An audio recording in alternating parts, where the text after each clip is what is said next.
Stay safe. Stay active. And stay healthy.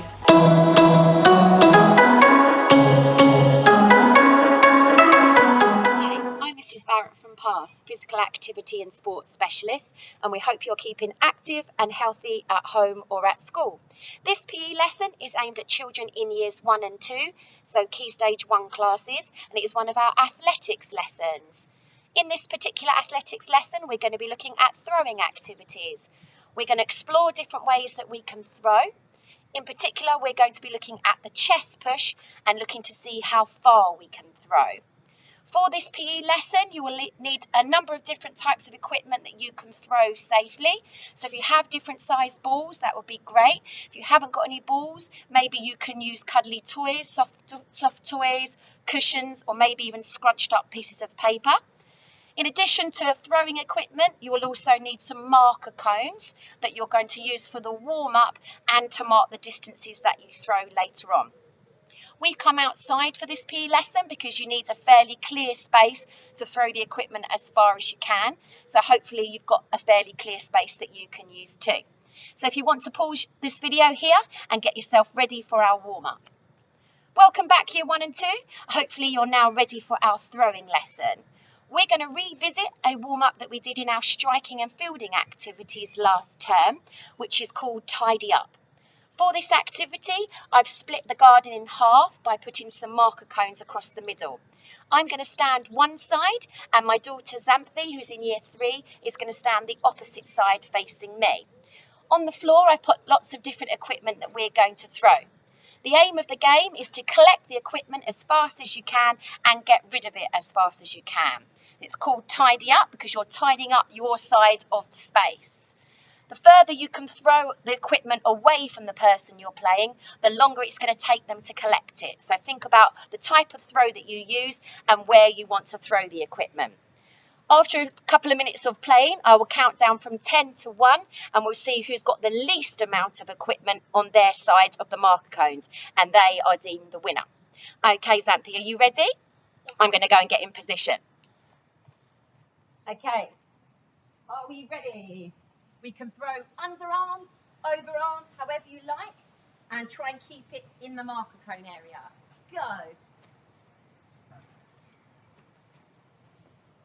Try and keep it in the marker area. That's it. Look where the lines are.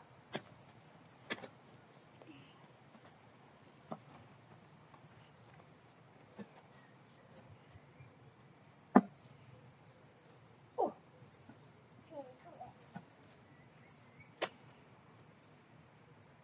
10, 9, 8, 7, 6, 5, 4, cheeky, 3, 2, 1, stop.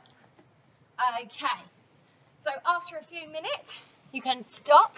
Hopefully your heart's beating a bit faster now because you've been moving around, and hopefully you were thinking about lots of different ways that you can throw. Okay, so the winner is the one with the least amount of equipment on their side of the cones at the end. So Xanthi, do you want to have a quick count up? You've got 3, and I'm going to have a little scan over there. Looks like I've got 2, unless Xanthi can see any extra equipment that I've missed. Okay, so obviously you can play that warm-up as many times as you like. You can also challenge the children to say that you can only throw underarm or you can only throw overarm. Okay, have a go, guys.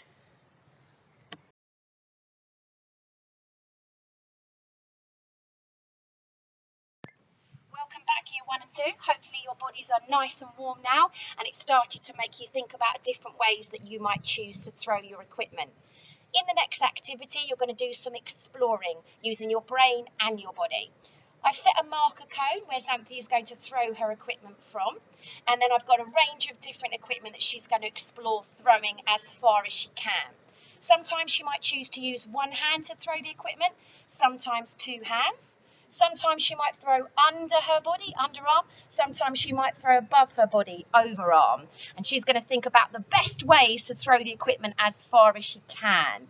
So, Xanthi, do you want to show us what a piece of equipment you're going to try throwing first? It's a bit like a science experiment too. That's the pile there, Xanthi. Okay, so choose your first piece of equipment. Show us what you've got. Okay, over you come. So she's chosen the biggest ball that we've got, which is our football. Okay, now to throw the football as far as you can, what's the best way do you think to throw? What you're going to choose to do? Tell us first, and then we'll have a look. You're going to throw over your body, under, push it, overarm. One hand or two hands? Two. Right, it's quite a big ball to hold in one hand, so I would agree. Two hands is better. And Xanthi's going to attempt to do an overarm throw. That looked more like one hand. Are you sure? What about... Okay, so she's going to choose two hands overhead throw, a bit like a football throw. Okay, let's see how far the ball goes using that method. Pretty good. Okay, try and remember. That's all right, Xanthi, leave it there. Try and remember how far that went. It's difficult with balls because they do roll away. Stay there, Xanthi. Come back. Leave that one. Now choose a different piece of equipment to throw. What are you going to choose this time? Okay, so come and show us what it is. So you've got a smaller ball this time. Are you going to throw it in the same way you threw the football or in a different way? I'm going to throw under. Okay, she's going to choose to throw underarm rather than overarm. And Xanthi, you're going to use one hand or two hands? I'm going to use one hand. One hand, okay. And I want you to really watch to see how far this ball goes using an underarm throw. Good one. It went really high as well. Yeah. Would you say it went further than the football? Yeah. Okay, cool. So an underarm one-handed throw tended to go further than a two-handed overhead throw in this experiment. Because the other ball is really heavy and it drops down fastly, and the other one's really light. Yeah, so the smaller ball was much lighter material. Okay, let's choose another different piece of equipment to try throwing. Okay, teddy bear. So hopefully this is something everybody's got at home. Right, how are you going to choose to throw the teddy before you have a go? What are you going to do? One hand or two? I'm going to do underarm with one hand. Okay, so you're going to hold the teddy bear by the hand and do it the same way as you did the small ball. So underarm, one-handed. Let's have a look. Okay, good. Did it go as far as the small ball? No. Not quite as far, but it went quite high, didn't it? Yeah. Okay, let's have one more ball, but you cannot throw it underarm with one hand. So I want you to choose another way of throwing it. So what have you got? Show everybody. Okay, a small tennis ball, hopefully the sort of thing people might have at home. So you're not allowed to throw underarm one hand. How are you going to choose to throw it instead? I'm going to Overarm. Still one hand because it's smaller? Okay, one-handed overarm throw. Let's see how she gets on and how far she throws. And overarm, remember? Good job. Did it go as far as any of the other equipment? not as far. The Miss Stephen ball went the furthest. The small light ball went the furthest out of all of them. Okay, Xanthi, do you want to go and collect them all while I tell everybody what they're going to do? Okay, so you can see we've done kind of a PE science experiment here. We've got a range of different equipment, and Xanthi's been challenged to choose how she wants to throw the equipment, with the aim being she's trying to see how far she can throw. All right, and it might depend on the size of the equipment or what they're made of as to how far they go. You might even want to set yourself up a little chart to see and record which ones you threw the furthest and using what method. Have a go, guys. See how you get on.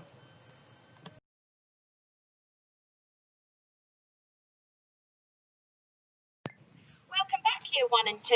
Hopefully you enjoyed doing those different types of throw and you've explored which types of throw you could go the furthest on. Maybe it was overarm, maybe it was underarm. Okay, we're now going to try all doing the same type of throw, which is going to be a chest push.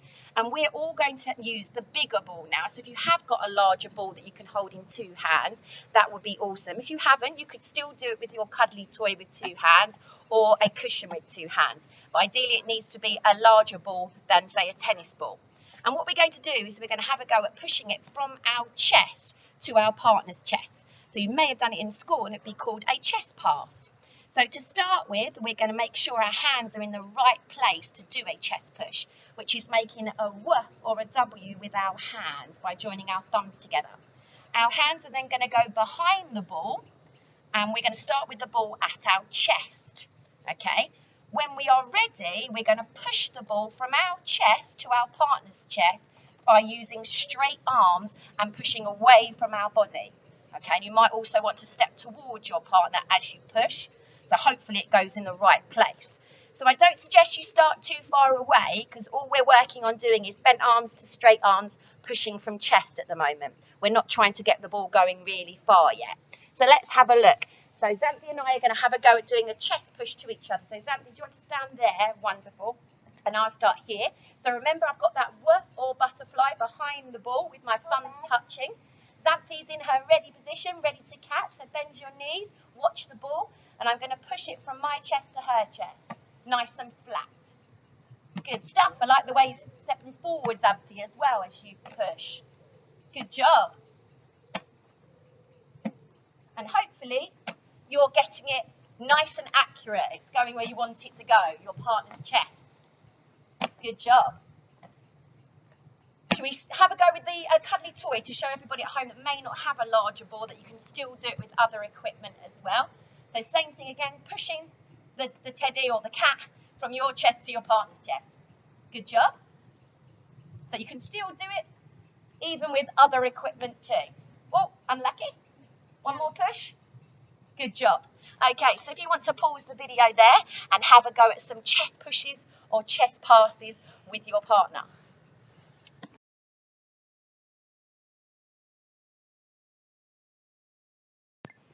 Welcome back, year 1 and 2. Hopefully you were doing a good job there at doing a chest push or chest pass to your partner, and you were making sure you had bent arms and then letting go with straight arms.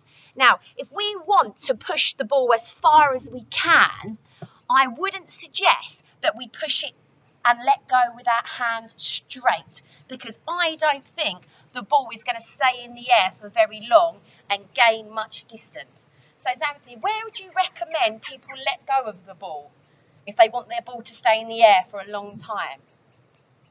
Really?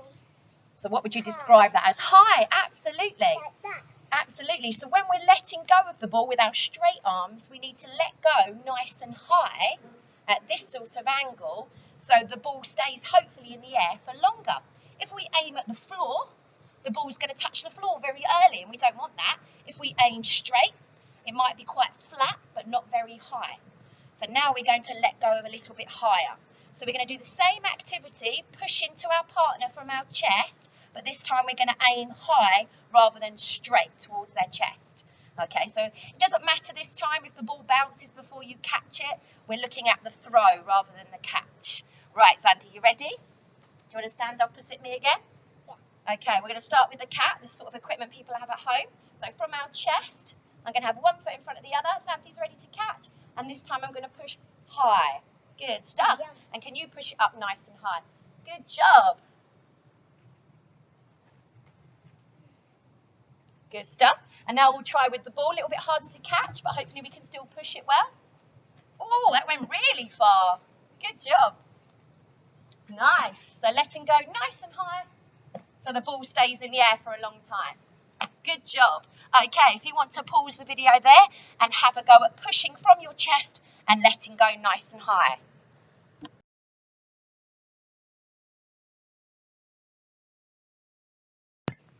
Okay, welcome back, year 1 and 2. We're now going to do a chest push challenge to see how far you can push it and whether you can beat your personal best, your PB. So Xanthi is going to push from the blue marker cone that we had out before, and she's chosen to use the ball through the whole challenge rather than the cat this time.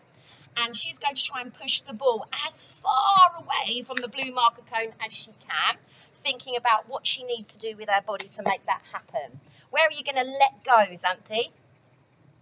Can you describe where you're going to let go? High. Nice and high. So rather than aiming straight or down to the floor, you're going to let go nice and high, so hopefully the ball stays in the air for longer. Good stuff. What are your elbows going to be doing before and after the throw? Okay, what do they do to start with? Are they bent or straight? They're a bit like a chicken, so are they bent to start with or straight? Okay, so elbows are bent to begin with, and then when we let go, we have straight arms, so we extend our arms and follow through. What did you do with your legs as well, Xanthi, when you were pushing to get the ball far? And put one leg forward like that. Good. Yeah, Xanthi was stepping forwards with her foot, and it helped her to get more power into her throw, so maybe that might help you too. Okay, I'm going to stand the other side of the garden with another marker cone, which you can use anything for. On Xanthi's first go, her first attempt, I'm going to put a cone down where the ball first hits the ground, so where it bounces, and that is then her personal best or PB. It's then her challenge to try and push the ball further on her second and third attempt to see if she can beat her personal best. Okay, right, we ready, Xanthi? I'm going to go and get ready to measure your distance. Okay, so you can't step past the blue cone. You're going to step forward, make sure you start back from it. Letting go nice and high. Off you go. Oh, no, do that one again, Xanthi, because you went past the blue cone. Yeah. You're going to do one step, make sure you start behind it. Okay, good job. So that's where it first hit the ground. Now you're going to try and beat it, Xanthi. I think you could beat it. I probably wouldn't do a run-up. I would just do one step and push. Not bad, about the same. See if you can get it a little bit higher. So let go a little bit earlier. See if you can beat that cone. Or not quite as good. Good try. So your first one was your best. Yeah. Okay, so Xanthi's first attempt was her best. That was her personal best, that yellow cone. And you can have as many goes at this activity as you like to try and beat your personal best. Because I know for me, I wouldn't necessarily be happy with just 3 goes. I want to have lots of goes and lots of opportunities to beat my personal best. You can also have a go then at using some other equipment that you could chest push and making sure it's a fair test by using the same equipment for all of the chest pushes. Okay, hopefully you've enjoyed today's sessions and it's helped you to try and improve your chest push. Until next time, remember, stay safe, stay active, stay healthy.